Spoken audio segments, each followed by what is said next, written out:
Hey guys, it's Jake Mace, the vegan athlete in the backyard garden. I just spent the day today hanging out with two of my really good YouTube friends, High Carb Hannah with the High Carb Hannah YouTube channel, and my friend Derek with Life Inside a Box channel. And today they came up to the Phoenix area to hang out, eat some delicious vegan food, and I toured them around a few nurseries in town, a few plant and tree nurseries, helping to get them some edible fruit trees to plant at their home near Tucson.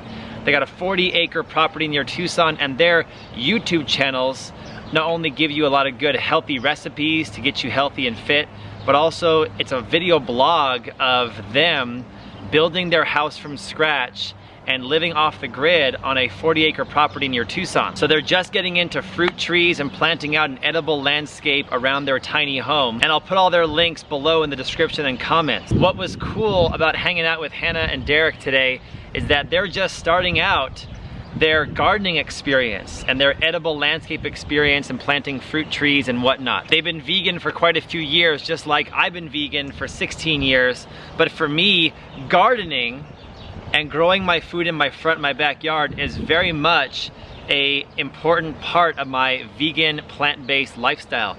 I have not eaten any kind of meat or dairy product in 16 years now. I've been fruits and plants and nuts and grains and rices and all that kind of stuff since I was 19 years old. So when I garden at home, I feel that I have an edge over all you guys who are not vegan, because my goal is to grow a significant portion of my vegan diet here in my front and my backyard. But I recognize that the majority of you guys watching my vegan athlete videos here on YouTube, as well as joining my Urban Gardening in Arizona Facebook group, and those of you who are involved in my seedbankbox.com program, you guys are just starting out like Hannah and Derek are, and you guys want some tips of how you can become successful gardeners growing your own food at home very quickly. I feel that I made a lot of mistakes along the way over the past 7 or 8 years that I've been gardening pretty intensively. This video is about the Jake Mace vegan athlete tips of what new gardeners should do when you're first bringing home your fruit trees to plant in your front and your backyard. There are some tips that I'm going to give you right now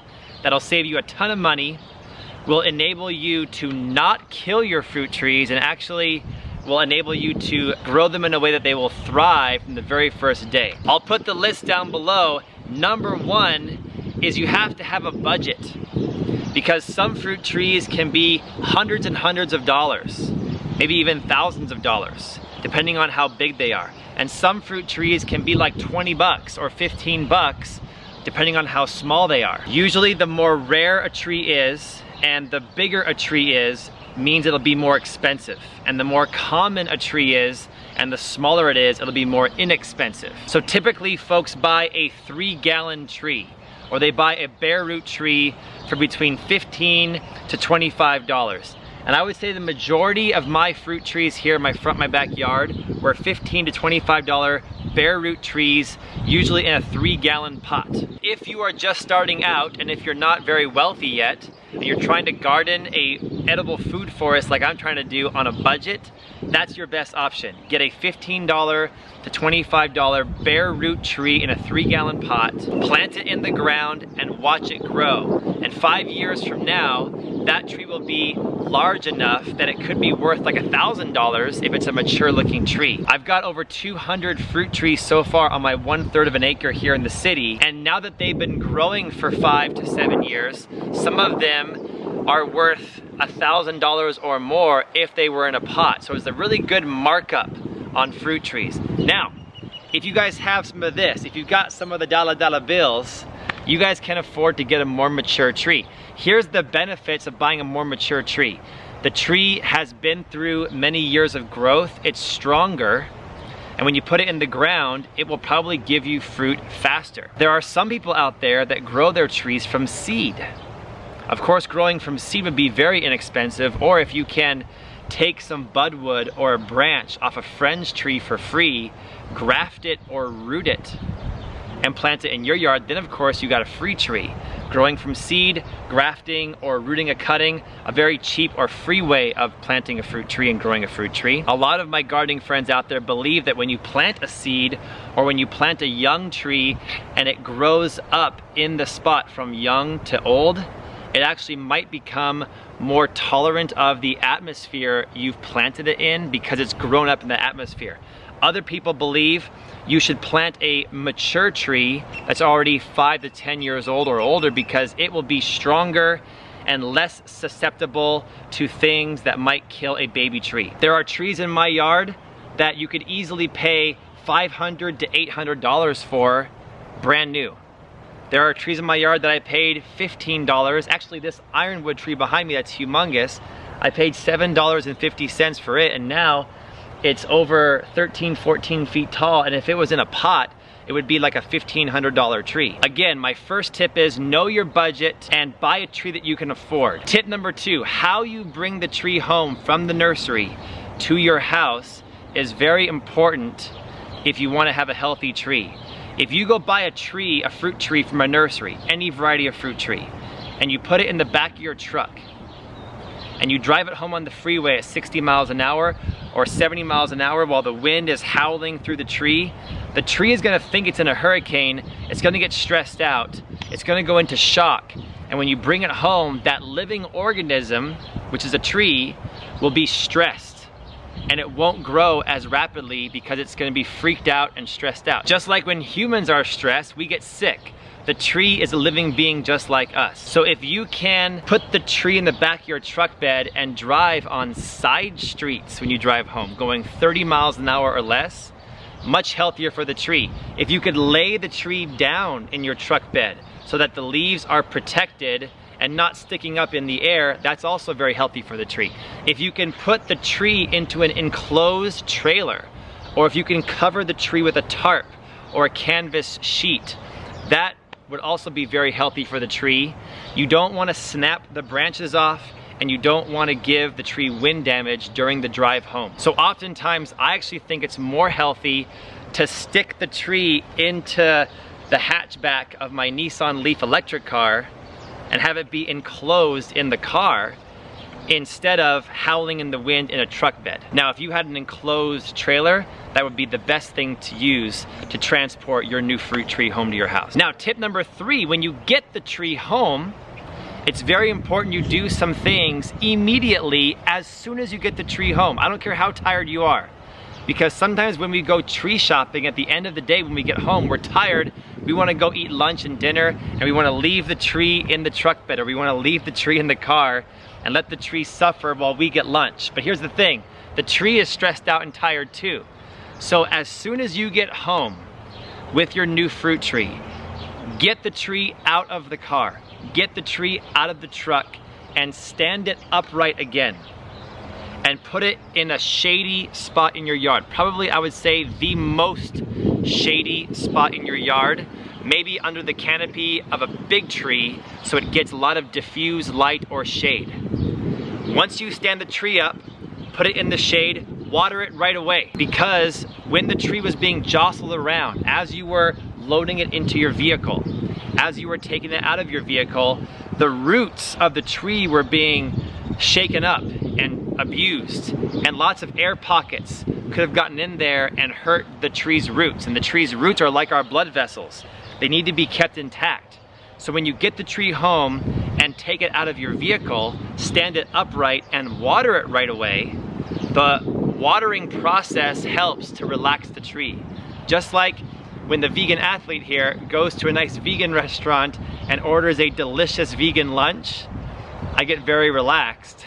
A fruit tree that gets watered right away becomes much more relaxed. Because let's be honest, you're probably not going to get the tree home to your house and plant it right away. Most people out there watching, I'm sure, go buy the fruit tree, bring it home, and it probably sits there in the pot for days or weeks or months, okay? So if you're going to take a break and go get some lunch and go to work and you can't plant the tree right away, get home, stand the tree upright, put it in the shade, and water it right away, and that way the tree can chill out while you get the energy and the time you need to plant that sucker. Okay, the next tip is dig the hole maybe before you buy the tree. If you know you're about to go and purchase 5 fruit trees and start your backyard mini orchard, dig the holes now and fill them with the Mace's Mix fruit tree soil that I advertise here on my YouTube channel and at jakemace.com. Fill the hole with the soil and water it as if there's a tree already in the hole, because that way you're activating the hole, and all the bugs and all the mycelium and all the beneficial fungus and the microculture under the ground will start to become alive. And then when you plant the tree in that hole, the tree will be going into a living hole instead of a dead piece of land. This sounds unnecessary, but it's very true. If you activate the hole before you purchase the tree will have an easier time accepting the planting, because the hole it's going in will already be alive, teeming with bugs and teeming with microbes. Okay, the next tip is crucially important. You have to imagine, what kind of tree did you just purchase, and where has the tree been living for the majority of its life? A lot of nurseries just purchase trees from a bigger nursery, and they are like a middleman that just holds the trees, marks them up in price, and sells them to you, the consumer. So if the tree came from a greenhouse, then if you put it into the full sun right away, it's gonna go into shock, unless it's a native tree. Native trees to your area can usually take the full sun right away.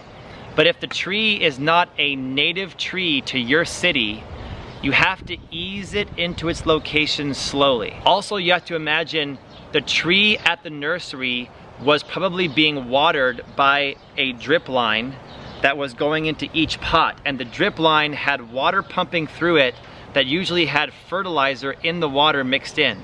So as soon as the tree left the nursery, it's in shock because it's not getting the same amount of food that it's used to. It'd be like if you were used to eating the most perfect breakfast, lunch, and dinner every single day of your life, and then all of a sudden you went to a different country and they didn't let you eat for a day. You might be in shock a little bit. Where's my 3 meals a day? The tree is thinking the same thing.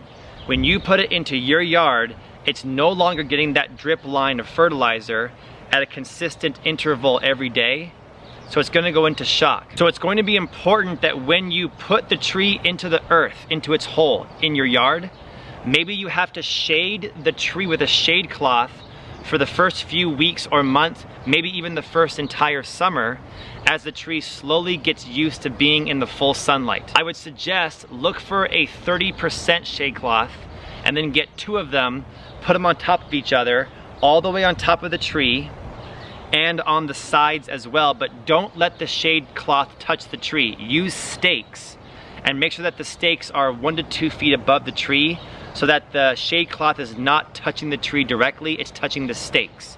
And then definitely make sure that shade cloth is also draped over the western side of the tree so that the tree's leaves can be eased into sunlight.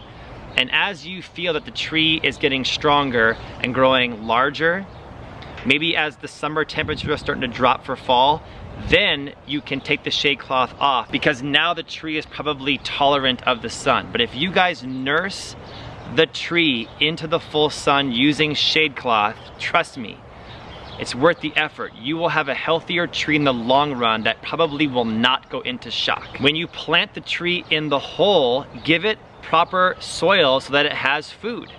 Maybe put a few organic fertilizer tablets inside the hole.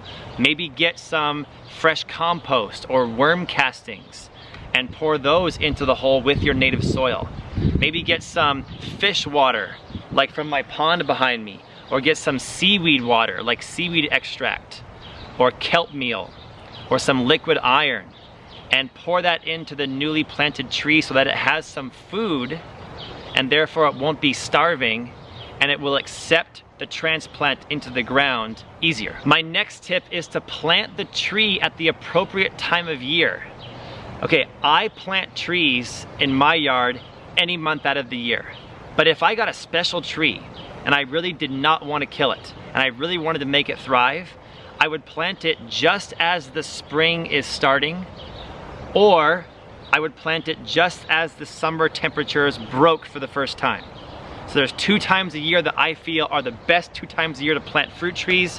One is when the last official day of frost has passed, and also when the summer heat goes down for the first time and breaks.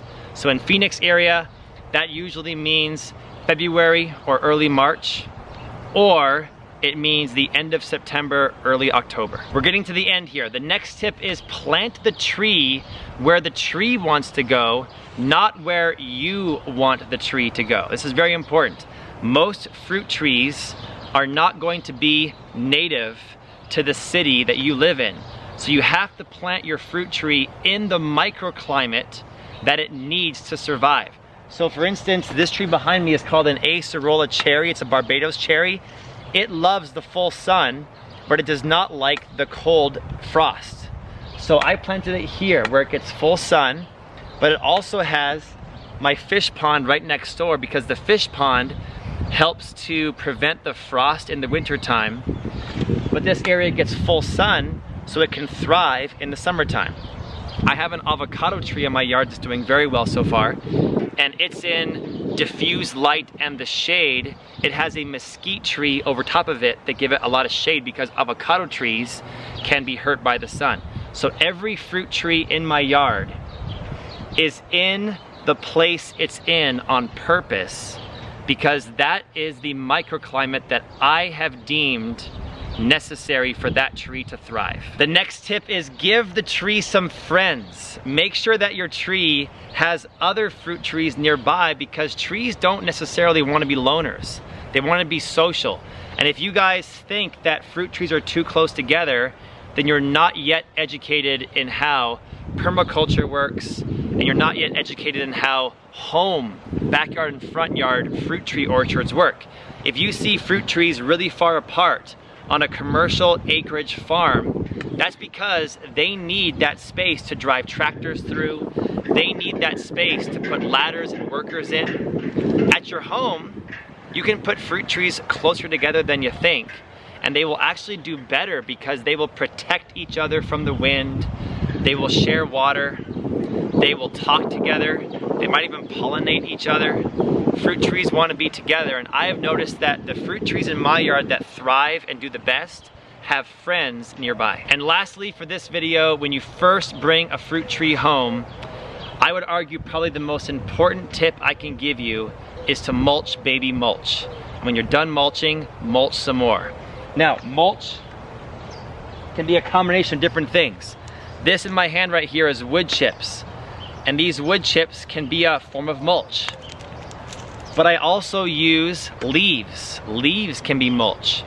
I can use grass clippings. Grass clippings can be mulch.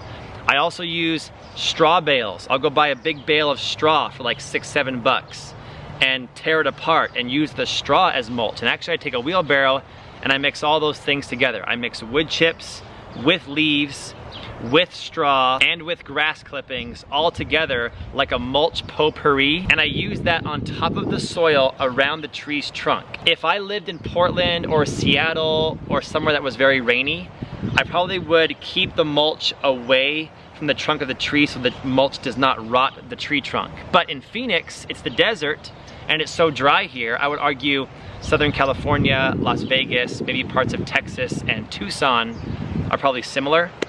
So most of my fruit trees have the mulch right against the trunk. I never have an issue with rotting because we're in the desert. And I need to do anything I can to keep the moisture in the roots of my trees. There are also a few more little tips I would give you. Like when you bring a fruit tree home, there's usually a stake right against the trunk of the tree with some green tape that's fastening the trunk to the stake. Cut that stake away and see if your tree can stand up on its own. If it can, leave it and let it sway a little bit so that it gets stronger.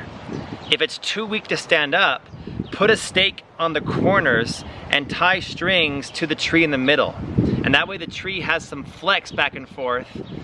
It can strengthen itself in the wind, because if the stake is right next to the trunk, it'll always rely on that trunk. Also, keep the tag that labels the tree on the tree, because oftentimes I plant too many fruit trees and I forget what the variety of that apple tree or what the variety of that date palm was.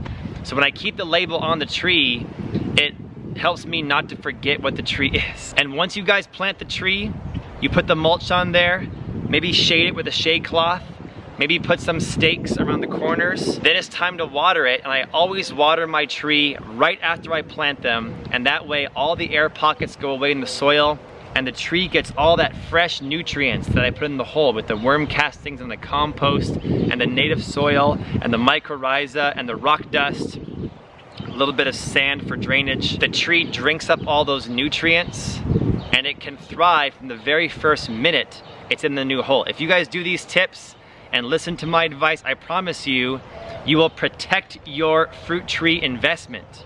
Fruit trees can be expensive, especially if you're buying one that costs hundreds of dollars. So listen to your man Jake Mace, the vegan athlete, because I have a lot of experience planting fruit trees for the past almost 10 years. And if you guys listen to this video, play it again, share it with a friend, hit the like button, add a comment down below, I promise you, you will kill a lot less trees, you'll save some money, and the trees you do plant will thrive from the very first day they are planted in your front yard or your backyard. Guys, go vegan, grow your food at home, join my new seedbankbox.com program, it's right there on the shirt, and I'll see you guys at my Urban Gardening in Arizona Facebook group, as well as my Snapchat and Instagram, Jake Mace Tai Chi. Let me know in the comments right now what fruit trees you're planting in your front yard and backyard, and what city and state and country you live in. I can't wait to see all you fruit tree people, aka Treeple, back here for my next video.